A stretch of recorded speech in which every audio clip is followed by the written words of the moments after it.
Samsung double door inverter model fridge में अगर कोई भी दिक्कत आ रही है, लाइट बिलिंग कर रहा है या फिर उसमें 10 टाइम लाइट बिलिंग कर रही है या 1 टाइम लाइट बिलिंग कर रही है या 2 टाइम 3 टाइम जो भी लाइट बिलिंग कर रही है, तो आप उसको कैसे सॉल्व कर सकते हैं। इसमें क्या है, इन्फॉर्मेशन कुछ हटके दिए, तो आप वीडियो कंप्लीट वॉच कर लें, आपकी जो नॉलेज होगी उसमें और ज़्यादा इजाफा हो जाएगा। कंप्लीट आप वीडियो को वॉच कर लें।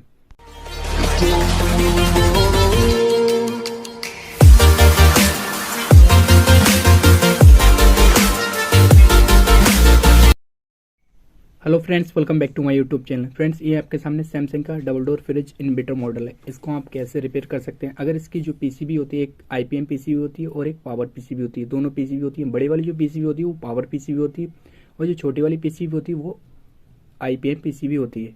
आईपीएम की जो फुल फॉर्म है वो है इंटेलिजेंट पावर मॉड्यूल। ठीक है, पावर मॉड्यूल। तो आप जो छोटी वाली पीसीबी उसे आईपीएम पीसीबी बोलते हो क्योंकि उसमें आईपीएम लगा होता है। और कुछ मतलब जो बड़ी वाली पीसीबी होती है उसे हम पावर पीसीबी बोलते हैं। तो यहाँ पे क्या है, जो छोटी वाली पीसीबी है और बड़ी वाली पीसीबी, अगर इसमें एरर कोड होता है तब आप उसको कैसे सॉल्व कर सकते हैं। और मैं आपके सामने भी कुछ एक थोड़ी मतलब ऐसी इन्फॉर्मेशन दूंगी जो आपके लिए बहुत ज़्यादा यूजफुल होगी, क्योंकि वो इन्फॉर्मेशन कोई नहीं देगा जो मैं आपको बताने जा रहा हूँ। तो इस वीडियो को आप कंप्लीट वॉच कर लें, जिससे कि मैं आपको जो इन्फॉर्मेशन वो अच्छे से समझ आ जाए। टाइम वेस्ट ना कर, तो वीडियो करते हैं स्टार्ट। और अगर वीडियो पसंद है तो वीडियो को लाइक कर देना, वीडियो को लाइक जरूर कर देना है। ये आपके सामने पीसीबी है, दोनों पीसीबी है आईपीएम पीसीबी, और इसमें जो बड़ी वाली पीसीबी पावर पीसीबी है। दोनों पीसीबी अगर ये छोटी वाली पीसीबी 1 टाइम लाइट बिलिंग करती है, यहाँ पे क्या है, पहले आप फ्रिज को ऑन करेंगे, उसके बाद क्या है, यहाँ पे सप्लाई एक बार लाइट बिलिंग कर देगी। आईपीएम पीसीबी वाली में, छोटी वाली पीसीबी में एक बार लाइट बिलिंग करेगी, उसके बाद ऑफ हो जाएगी। उसके बाद जो टाइमिंग होगी 5 मिनट 6 मिनट या 7 मिनट जो भी होगी टाइमिंग, फिर उसके बाद क्या होगा, ये ऑन हो जाएगा। कभी कभी ऐसा होता है, कुछ मॉडल ऐसे होते हैं तुरंत ही ऑन हो जाता है, कोई दिक्कत नहीं, मतलब 3-4 सेकंड के अंदर ही।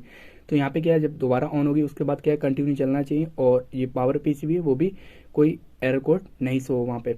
तो इस कंडीशन में क्या होता है, आपका फ्रिज ठीक होता है, कोई दिक्कत नहीं, आराम से मतलब कूलिंग करता है, कोई दिक्कत नहीं होती है। बट अगर वहाँ पे आपका आईपीएम पीसीबी वहाँ पे 1 टाइम लाइट बिलिंग कर रहा है, बार बार 1 टाइम लाइट बिलिंग कर रहा है, उसके बाद 10 टाइम यहाँ पर लाइट बिलिंग हो रही है पावर पीसीबी में, तो वहाँ पे क्या फॉल्ट होता है।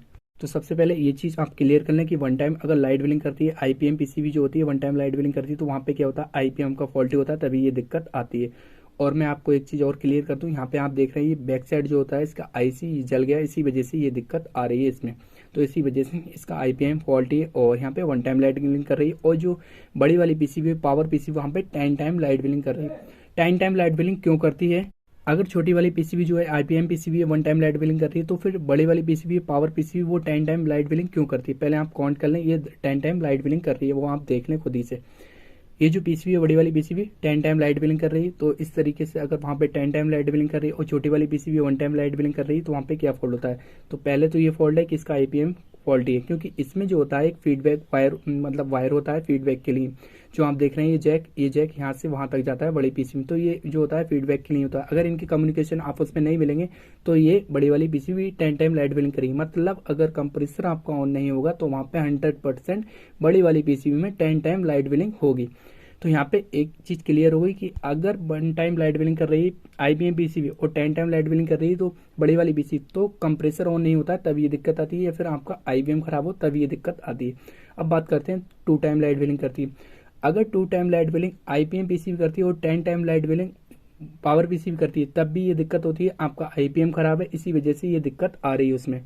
तो चाहे 1 टाइम लाइट बिलिंग करे या फिर 2 टाइम लाइट बिलिंग करे, जो आप देख रहे हैं अभी 2 टाइम लाइट बिलिंग कर रही है जो आईपीएम पीसीबी, और बड़ी वाली पीसीबी जो है वो 10 टाइम लाइट बिलिंग कर रही है। तो इसमें क्या होता है, आपका जो कंप्रेसर ऑन नहीं हो रहा है, इसी वजह से ये दिक्कत आ रही है। और कंप्रेसर क्यों ऑन नहीं हो रहा है, जब 1 टाइम लाइट बिलिंग करती है या 2 टाइम लाइट बिलिंग करती है, तो वहाँ पे क्या जो फॉल्ट होता है वो होता है आपके आईपीएम का, मतलब पीसीबी अगर आप चेंज करेंगे तो ये दिक्कत दूर हो जाएगी। या फिर आपका अगर पास आईपीएम है तो आप भी आईपीएम जो है उसको आप रिप्लेस कर दें। वैसे होता नहीं, बहुत कम चांसेस होते हैं जो मिल जाए ये चीज़, वरना आपको जो पीसीबी है छोटी वाली पीसीबी आईपीएम पीसीबी उसको रिप्लेस करना पड़ता है, तभी ये दिक्कत दूर होती है। तो यहाँ पे एक चीज़ क्लियर होगी, 1 टाइम लाइट बिलिंग करे या फिर 2 टाइम लाइट बिलिंग करे, कंटिन्यू अगर लाइट बिलिंग करती है 1 टाइम या 2 टाइम, तो वहाँ पे 10 टाइम लाइट बिलिंग करेगी पावर पीसीबी। तो पावर पीसीबी में कोई दिक्कत नहीं होती है, पावर पीसी एकदम ओके होती है, कोई दिक्कत नहीं होती है। बस जो दिक्कत होती है वो कंप्रेसर में होती है कि कंप्रेसर उसका ऑन नहीं होता, आईपीएम खराब होता है इसी वजह से। अब बात करते हैं 3 टाइम लाइट बिलिंग करती है। जो आईपीएम पीसीबी होती है 3 टाइम लाइट बिलिंग करती है, और जो पावर पीसीबी होती है वो भी 10 टाइम लाइट बिलिंग करती है। यहाँ पे क्या थोड़ा सा डिफरेंट है, वो आप समझ लें अच्छे से। तो ये जो है जो आईपीएम पीसीबी है, तो यहाँ पे क्या है, अगर आईपीएम खराब होता है तब भी 3 टाइम लाइट बिलिंग करती है। ये जो छोटी वाली पीसीबी है 3 टाइम लाइट बिलिंग कर रही है, 3 टाइम लाइट बिलिंग कर रही है, तो इसका आईपीएम खराब भी हो सकता है और इसका कंप्रेसर का रूटर भी जाम हो सकता है, तब भी ये दिक्कत आ सकती है। तो आप क्या करें, कभी भी कहीं भी रिपेयर के लिए जाए, एक पीसीबी आप हमेशा साथ में रखें जिससे कि चेकिंग के लिए, और एक कंप्रेसर भी आप अपने साथ में रखें, जिससे क्या होगा, बहुत ज़्यादा हेल्प हो जाएगी। यहाँ पे क्या होगा, अगर कोई भी फॉल्ट है, कोई भी मतलब एरर कोड शो हो रहा है, तो वहाँ पे आप खुद आइडेंटिफाई कर सकते हैं कि फॉल्ट क्या है, क्योंकि यहाँ पे 2 फॉल्ट है। अगर 3 टाइम लाइट बिलिंग करती है तो हो सकता है आईपीएम खराब हो या फिर कंप्रेसर का रूटर जाम हो, ये बस 2 फॉल्ट होते हैं। तो यहाँ पे क्या, अगर 3 टाइम लाइट बिलिंग आपकी आईपीएम पीसीबी में और 10 time light billing power PC में है, तो पावर पीसी में जो 10 टाइम लाइट बिलिंग हो रही है वो इस वजह से हो रही है क्योंकि यहाँ पर आपका कंप्रेसर ऑन नहीं हो रहा है, आईपीएम खराब है, इसी वजह से वहाँ पे ये दिक्कत आ रही है। फिर आपका कंप्रेसर का रूटर जाम है, तब ये दिक्कत आ रही है। अगर इसके फीडबैक जो वायर है, फीडबैक वाला वायर है, वो प्रॉपर तरीके से उसको फीडबैक नहीं मिलेगी, 5 वोल्ट की फीडबैक जो होती है वो नहीं मिलेगी वहाँ पे, तो उसमें क्या होगा, आपका 10 टाइम लाइट बिलिंग बड़ी वाली पीसीबी करी और जो 3 टाइम लाइट बिलिंग है वो छोटी वाली पीसी करी। अब छोटी वाली जो पीसीबी होती है, आईपीएम जो पीसीबी होती है, वो 1 टाइम भी कर सकती है, 2 टाइम भी कर सकती है, 3 टाइम भी कर सकती है। अगर ये तीनों एरर आ रहे हैं, तीनों एरर कोड हो रहे हैं, वहाँ पे शो हो रहे हैं, तो आपका जो है कंप्रेसर ऑन नहीं होगा और बड़ी वाली जो पीसीबी होगी वो सही होगी, ठीक होगी, कोई दिक्कत नहीं होगी, बट उसे फीडबैक प्रॉपर तरीके से नहीं मिल पाती, इसी वजह से वहाँ पे 10 टाइम लाइट बिलिंग करेगी।